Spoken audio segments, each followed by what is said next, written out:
sold the idea that financial independence is all about some number on your account statement, or even worse, that you don't qualify because of where you started out. That's just not true. It's not about some well-kept secret of the wealthy. It's about finding the right information and knowing how to apply it.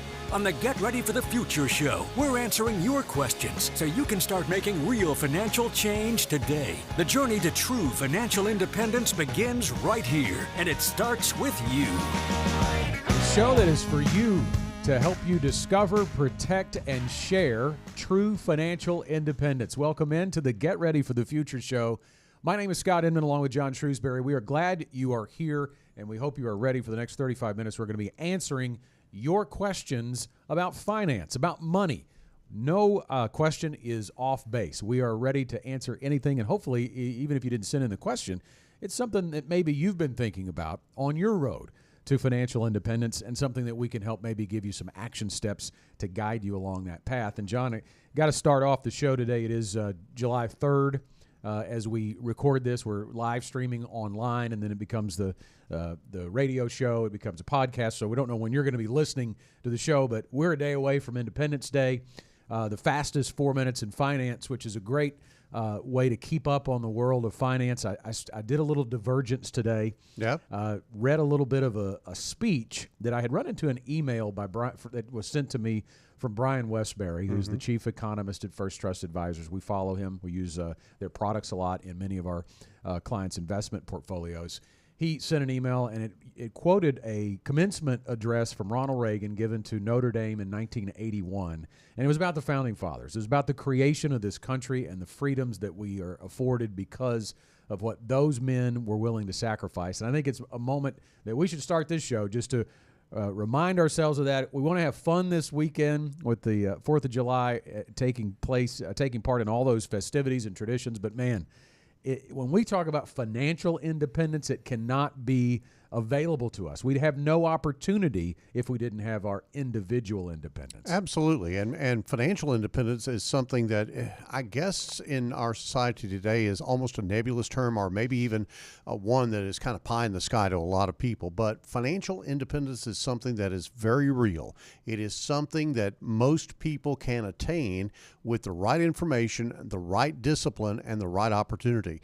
And so that's what we want to create for you here at GenWealth, is a path to get you toward financial independence. Now, we can't guarantee it. We can't assure that you're going to get there, but we can help you along the way and point you in the right direction and help you to understand the rules of financial independence. There are certain things that you got to do and certain things that you got to not do. And it's really important that you understand and separate sort of the wheat from the chaff, so to speak, because there's a lot of information out there, Scott, and not all of it is worthy. Yeah, and you think about the information that is out there. You think about, where we are with social media and TikTok and all of that out there, and there's so much negativity involved with that. It is, Yep. I think, especially with our young people, it's beaten us down to think that we can't do things, that either the government has to do it or we have to be born into wealth. This show exists. We exist. These questions that we answer are all about showing you can take action steps to improve your financial standing. Will somebody down the street do better than you? Maybe. But that doesn't mean that you can't reach some level of financial independence. And that's what we're here for, to help guide you along the way. So let's get into the questions.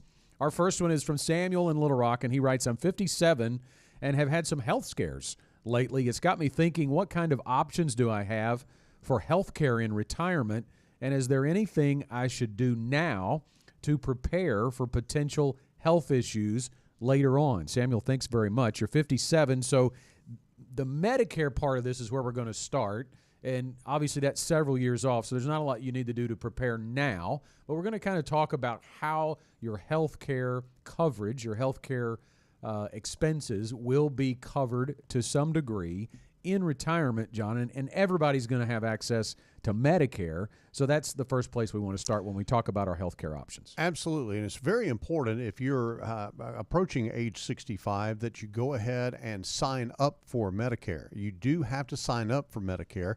Now, Medicare Part A is your major medical expense plan. It's call it hospitalization insurance, if you will, that's free. That is provided by the government through taxpayer-funded methods and is absolutely free to you. That is Part A Medicare. Part B Medicare, you pay for, and that is more of your doctor visits, your specialist visits, the tests and things of that nature that have to be run, and that's where you get to pay for some of that expense.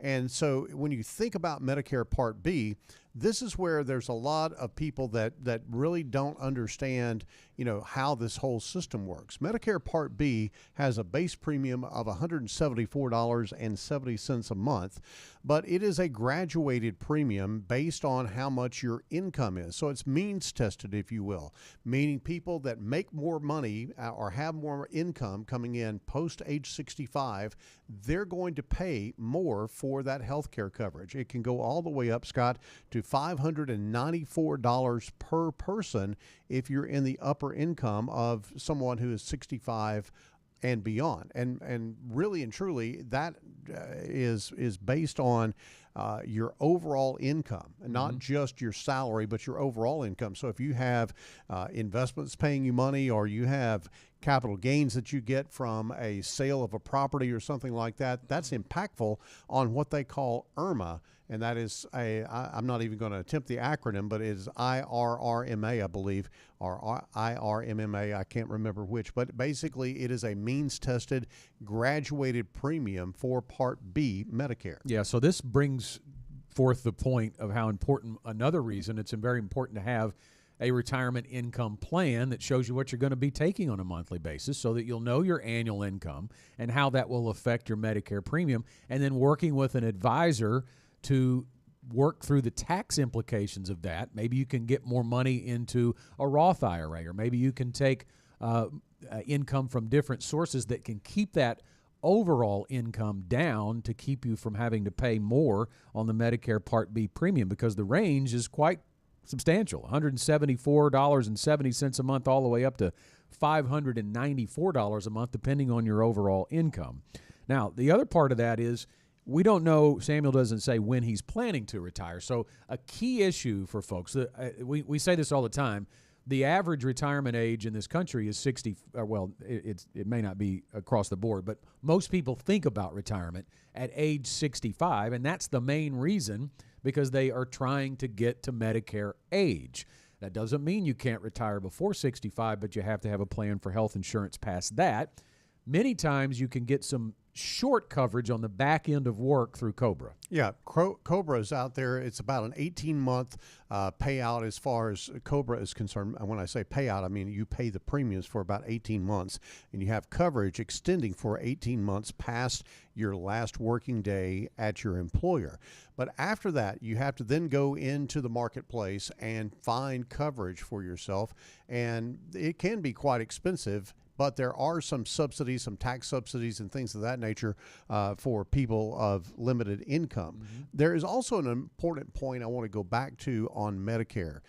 Don't forget to file for Medicare at age 65, because there is a permanent penalty if you do not file within the time frame, which is about 3 months before your birthday and 3 months after your birthday. So you don't want to get imposed a permanent penalty on your Medicare, because, again, that permanent means it stays with you the rest of your life.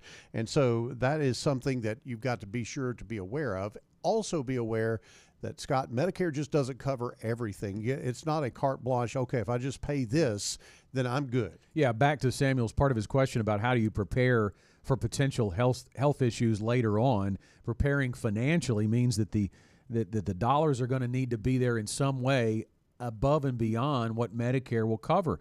We know, based on some data from a 2018 survey, the average amount of money paid by retirees in that calendar year equaled 25% of the average Social Security benefit. So if you think about that, first of all, it highlights the need to have assets and income above and beyond Social Security, but a quarter of your Social Security check could be going to out-of-pocket health care expenses, and the average retired couple can expect to spend $315,000 throughout their lifetime on healthcare expenses. So what to do now is to begin to have money allocated for that. One of the best ways to do it, Samuel, and for other people listening, is if you have an HSA available, a health savings account. It comes through your employer. You would have an opportunity to do that if you had a high deductible plan. That allows you to divert pre-tax dollars into an investment account, in essence. And I say investment account, if you can invest it, you should be investing it if it's for retirement. A lot of people leave it in cash, and I understand that if they're going to use it in a very near-term basis, they should be doing that.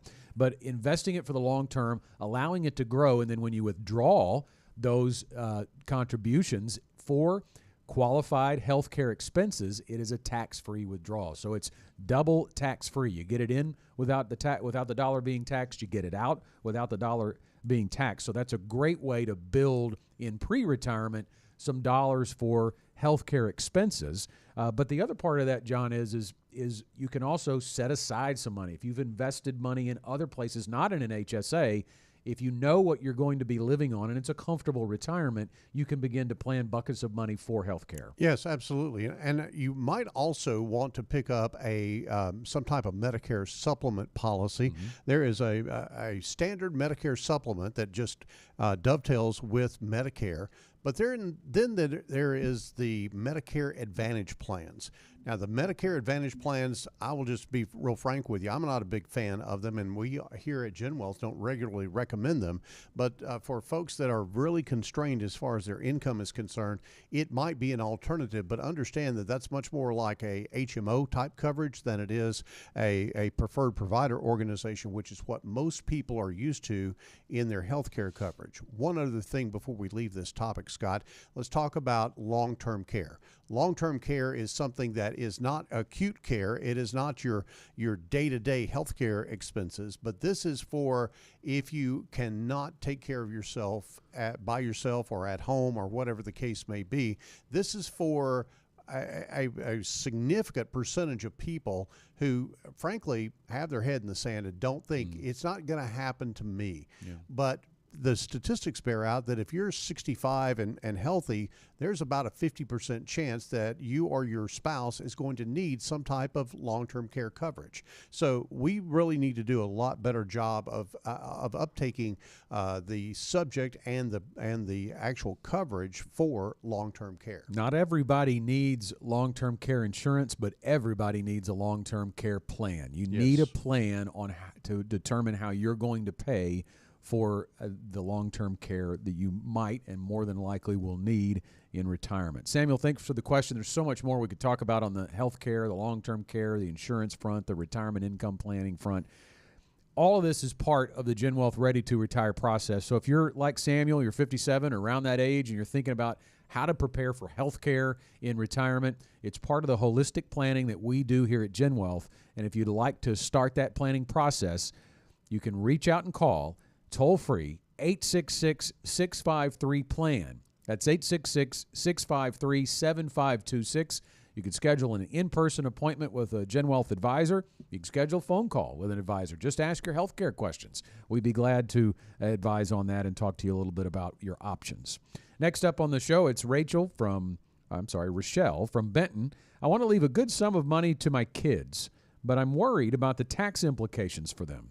What's the best way to leave money to them without burdening them with significantly higher taxes? Rochelle, thanks very much. Some of this depends on where that money is and how it's invested, because that always, and not necessarily what type of investment it's in, but what type of account it is in, the wrapper that it's in, whether it's a non-retirement account, an IRA, bank assets. So we don't know exactly specifically what you're talking about with the good sum of money, but we're going to kind of talk about options. And when you think about if this money is in an IRA, if most of it, and that's where we should start, because most people's wealth is either in a 401k or an IRA, meaning that when it comes out, it's going to be taxed at ordinary income tax rates for you. If you don't deplete those accounts and you have a goal of actually passing them on, so you're going to preserve those accounts and give them to your children, there is that new inherited IRA rule, and I call it new. It's not really all that new anymore, but it's 4 years old now. Yep. More than 4 years old. That the government changed the inherited IRA rules to say when it goes to the next generation, that those people that inherit the IRAs have to withdraw all of the funds from the account in a 10-year time period. So, Rochelle, if you're planning, and for anyone listening, if you're planning to pass on a significant amount of wealth to your children, and it's in IRA or 401k money, it's going to have to come out in 10 years. And those kids, statistically speaking, will be in their highest earning years, which means they're going to be in their highest tax brackets, the highest tax brackets, or towards the higher end of the tax brackets, which means that it's going to kill them on taxes. So, strategy to make that more of an efficient process. You can't do anything about that, right? If you pass the money to in the IRA, they've got to be taxed on it. But John, we have looked at some options here, and life insurance is becoming a very good possibility as a solution to pass on wealth for people. Other than a Roth IRA, life insurance is the only tax-free transfer of wealth in a substantial dollar amount. Discounted dollars is what I call them, meaning that if you spend money on a life insurance policy in terms of premiums, then those premiums actually turn into a lump sum of money. So let's say you spend $2,000 a year in premiums on a life insurance policy, that might afford $200,000 of coverage that would land in your kid's bank account. And that is a tax-free payment. So if you bought a life insurance policy, $2,000 a year, let's say you lived 20 years, that is, $40,000 that you would spend to generate $200,000 of life insurance provision. So that's where I come up with that phrase, discounted dollars, because you really generated $40,000 of your own money to actually provide for that $200,000 of coverage. Yeah. So life insurance does a really nice job with that. If you have an IRA and are thinking about, okay, I want to pass this to the next generation, you can go ahead and absorb those taxes yourself by doing some Roth conversions. You don't have to do all of it at once. You can fill up the bracket, as we talk about, and do some Roth conversion. That's certainly something that you want to be aware of. Scott, I think also in this question, we really need to talk about something that is probably going to blindside some folks and don't really know how this is going to turn out. But there is a sunset or an ending of the Trump tax cuts, we will call them. They were passed during Donald Trump's administration when he was president. It was a 10-year deal, and it's scheduled to sunset on 12/31 of 2025. What that means is that, the game is open. Who knows what the makeup of Congress is going to be, or who knows who the president is going to be. So we don't really know what that legislation is going to look like. But if there's no legislation passed, it goes right back to what it was before. And so you've got a situation where after 2025, the marital exemption for passing on an estate is $27.2 million for a couple. After 2025, if nothing's done, it's about $14 million. Now you think, well, that's a lot of money. But if you have a big life insurance policy, you have a house, you have assets and what have you, that estate tax can kick in very quickly if you're not careful. Yeah, and it has historically, the estate tax exclusion, been as low as $1 million in the That's past. Right. Now, I don't think it's ever going to get that low again, because obviously $1 million is not what it was 40 years ago. But it is going to be a political battle. And what we know is the U.S. debt is still growing. Yep. And there is really no, in my mind, realistic way to battle that from a political standpoint, because the horse is out of the barn on spending. Yep. We may cut here, we may cut there. We're never going back to lower spending. The only way the debt's going to get attacked is by increasing revenue. And the only way a government can really increase revenue is to raise taxes. That's right. That's their only way. So in the future, in people's retirement, and we've been talking about this for a long time with our clients, we believe tax brackets are going to be higher in the future than they are today, whether it comes through less exclusion in the estate tax or it comes through a higher income tax or both, which it's likely to do. Taxes are the big elephant in the room that people are aware of, but they don't really know what to do to lessen their impact. And before we leave this one, another option, we didn't talk about non-retirement accounts. I think if you have a priority, a goal of passing on assets, I think keeping your hands off of your non-retirement assets is a great way to do that in a tax-efficient manner under the current tax structure, because we know they've talked about eliminating this, but there is something, John, called a cost basis step up, step up in cost basis at someone's death. So let's talk about that for just a second. Let's say you bought a stock and you spent $10,000 on that stock. And let's say that stock has rocketed up and it's now worth $100,000. You still hold that stock. That is an an unrealized gain. And so you have $90,000 of unrealized gain in that stock. If you still hold that stock when you die, and let's say that you, under your estate plan, you pass that along to your children. Well, your children will inherit that stock under the current tax law, and they will have that stock at a $100,000 basis as opposed to the $10,000 basis that you had when you held it. And so they can have that step up in cost basis, so they could immediately sell that stock and incur very little, if any, taxes that would be due on the sale of that stock, and they get $100,000 tax-free, essentially.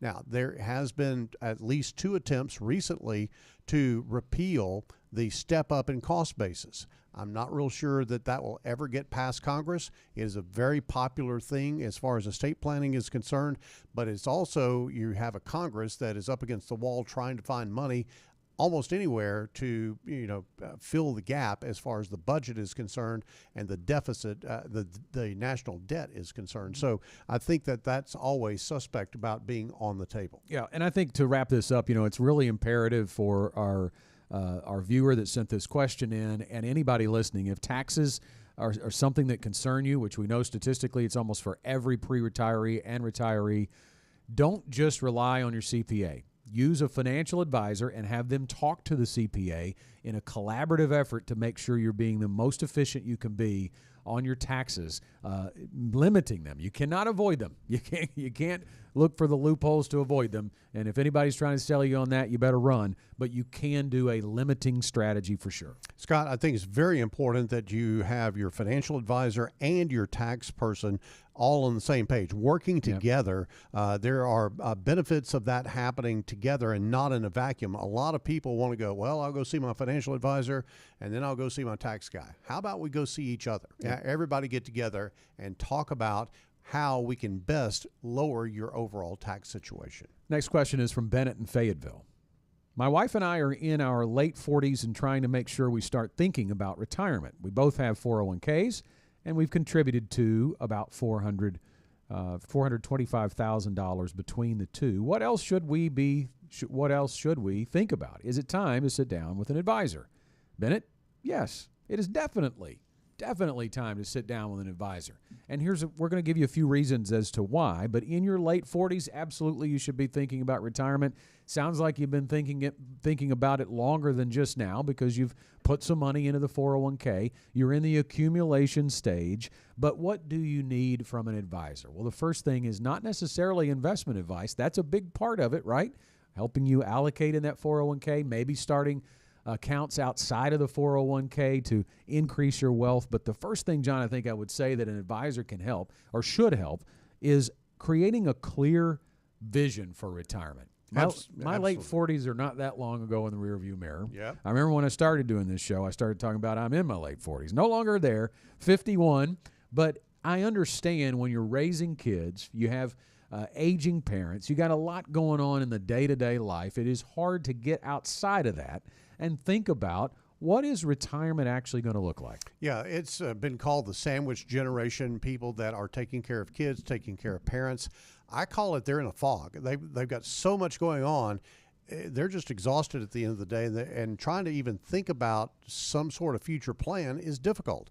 And I get it. It's not been that long since I've been there either. And so I think that that's the first thing that you've got to do is you've got to say, okay, this is important. Let's check up and sit down and get some clear vision about what retirement actually looks like.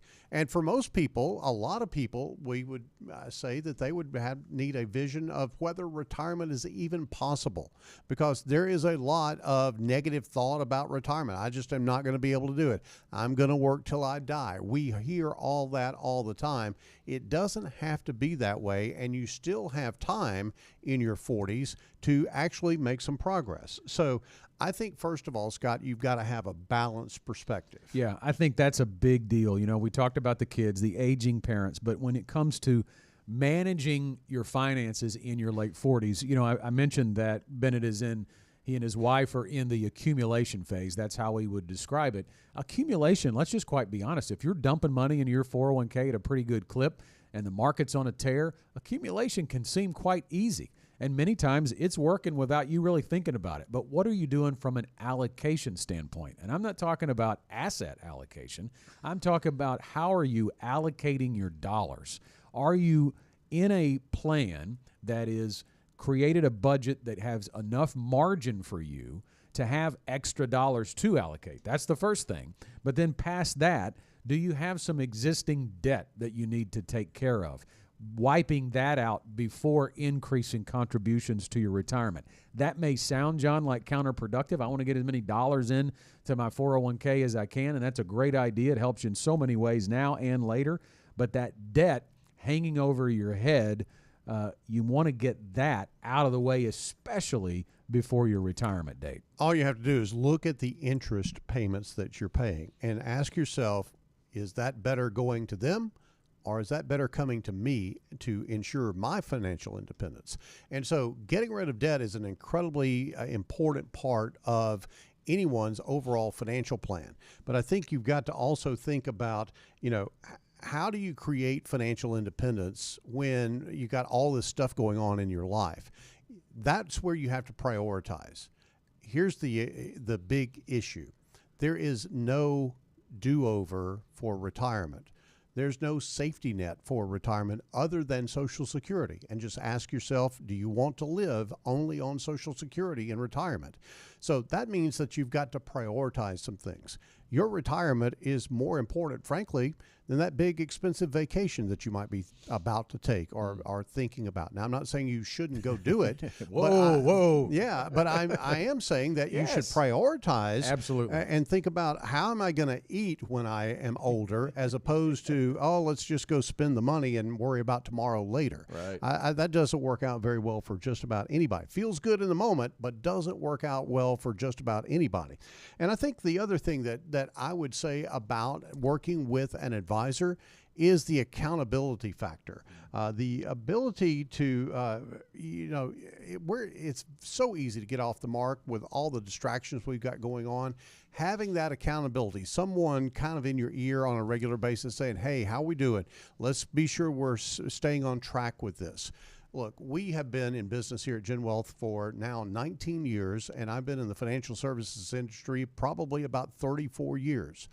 The entire time that I've been doing this, I've had business coaches and people who help us to stay on track. Now, they're not teaching me anything about necessarily the day-to-day of running a business, but they are being sure that we are tracking with our growth plan, with how we're wanting to build our business and things of that nature. You need that accountability when it comes to your personal finances if you have goals that you want to achieve in the future. Yeah, and I think another thing too, John, is when you're in your late 40s, you've had a little bit of a work life. You've probably bounced around a little bit through a couple of different jobs, more than likely, and I'm basing this on folks in their late 40s that we've met with here at GenWealth. And a lot of times, all of those past little accounts that you've had, maybe there was a little pension back in your past at one of those jobs, that can add up and be a big part of your retirement plan, believe it or not. I can't tell you how many times we've met with people in their late 40s and they brought in a couple old 401ks, $26,000 here, $34,000 here. You can consolidate those. You have options to not leave them in the 401k. We call them orphaned 401ks when you're no longer working there. When you're terminated or you've left on your own, you have the opportunity to make that portable. You can roll that to an IRA. You could roll that to your new 401k at your new job. You could cash it out, or you could leave it there. We don't almost ever would we recommend to cash it out. But those other options, you can have an advisor work through those options with you, give you the pros and cons of each decision and help you make a good decision there. And then even like old pensions. I mean, I can't tell you how many times we've had people go, well, I'm going to get $67 a month from this, bringing that pension in and taking a look at what options you may have there. There might be a lump sum that you could take out, roll that to a qualified IRA as well. We've had a lot of people come in, Scott, and they've like, I don't have that much. I got a little bit here, a little bit there. Well, when you start adding all that up together and then layer on your Social Security and maybe an old pension or whatever the case may be, all of a sudden you've got a pretty nice little nest egg, and you just don't really realize it because it's spread out everywhere, and you don't really have a clear vision of what retirement income can look like. That's the critical part of this, is you've got to translate that from assets into income to really realize, okay, now I can see a vision of how I can not only just survive, but actually maybe even thrive in retirement. That's where we would like to get you in utilizing the GenWealth Ready to Retire process. Even Social Security, Bennett, in your late 40s, I think it's time, if you haven't, to create that account. SSA.gov, create a Social Security account online.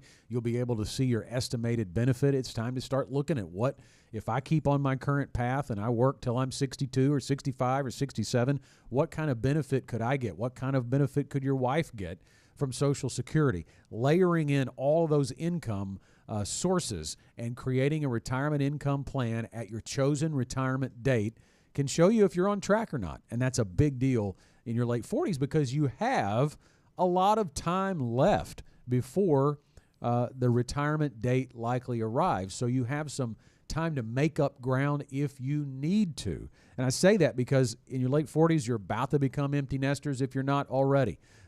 You're about to probably get more disposable income if you keep working and growing your employment income and then have fewer expenses and get rid of that debt as we talked about. But it can be a distraction. To John's point, taking a larger vacation. If that's your priority, you could miss some opportunities to really jumpstart your retirement.